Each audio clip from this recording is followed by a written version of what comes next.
Thank you, Lady Bracknell, for standing. I feel bound to tell you that you are not down on my list of eligible young men, although I have the same list as the dear Duchess of Bolton has. We work together, in fact. However, I am quite ready to enter your name, should your answers be what a very affectionate mother requires. Do you smoke? Well, yes, I must admit I smoke. I am glad to hear it. A man should always have an occupation of some kind. There are far too many idle men in London as it is. How old are you? 29. A very good age to be married at. I have always been of the opinion that a man who desires to get married should either know everything or nothing. Which do you know? I know nothing. Pleased to hear it. I do not approve of anything that tampers with the natural ignorance. Ignorance is like a delicate exotic fruit. Touch it, and the bloom is gone. The whole theory of modern education is radically unsound. Fortunately, in England, at any rate, education produces no effect whatsoever.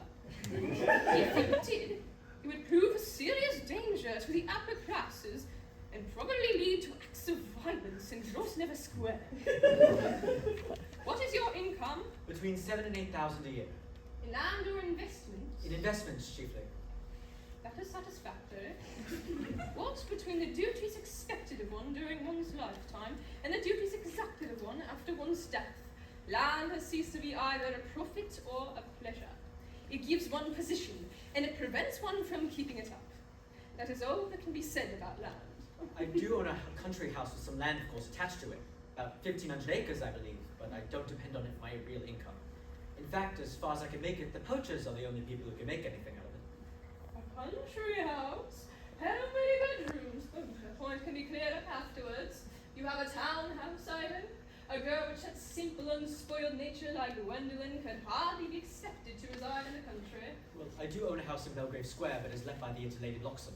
Of course, I can get it back whenever I like at 6 months' notice. Lady Loxham, I don't know her. Oh, she goes about very little. She's a lady considerably advanced in years. Ah, nowadays there is no guarantee of respectability of character.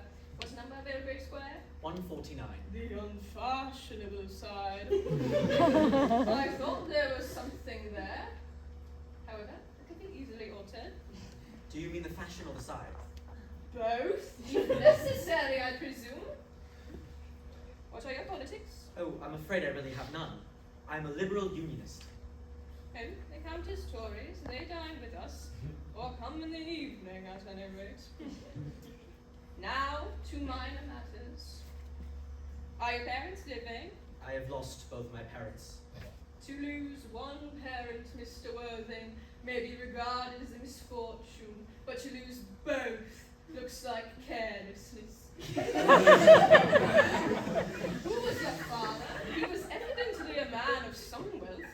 Was he born in mathematical papers called the Purple of Commerce, or did he rise to the ranks of aristocracy? I'm afraid I really don't know. The fact is, Lady Bracknell, I said I had lost both my parents, but it would be nearer to the truth to say my parents seem to have lost me. I don't actually know who I am by birth.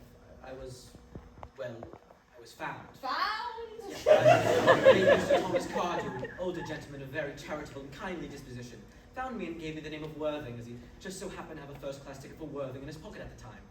Worthing is a place in Sussex. It's a seaside resort. And where did this charitable gentleman who had a first-class ticket to a seaside resort find you? A handbag. A handbag! A handbag. A somewhat large black leather handbag with handles to it. Somewhat ordinary handbag. In what locality did this Mr. James or Thomas Cardew come across this ordinary handbag? In the cloakroom at Victoria Station. It was given to him for mistake of his own. The cloakroom at Victoria Station? Yes, the Brighton line. The line is immaterial! Mr. Worthing, I confess I feel somewhat bewildered by what you've just told me. To be born, or at any rate bred, in a handbag, and handles or not, seems to me to display contempt for the ordinary decencies of family life that reminds one of the worst excesses of the French Revolution. and I presume you know what that unfortunate movement led to. As for the particular locality in which the handbag was found, a cloakroom at a railway station might serve to conceal a social indiscretion, has probably, indeed, been used for that purpose before now. But it can hardly be regarded as an assured basis for a recognized position in good society. Then may I ask you what you would advise me to do? I need hardly say I would do anything in the world to ensure Gwendolyn's happiness. I would strongly advise you, Mr. Worthing, to try and acquire some relations as soon as possible, and to make a definite effort to produce, at any rate, one parent of either sex before the season is quite over. I don't see how I could possibly manage to do that. The fact is, I can provide you with the handbag if you would like. It is in my dressing room at home. I really think that should satisfy you, Lady Bracknell. Me? Sir, what does this have to do with me? You can hardly imagine that I, in Lord Bracknell, would dream of allowing our only daughter, a girl brought up with the utmost care, to marry into a cloakroom and to form an alliance with a parcel. You can hardly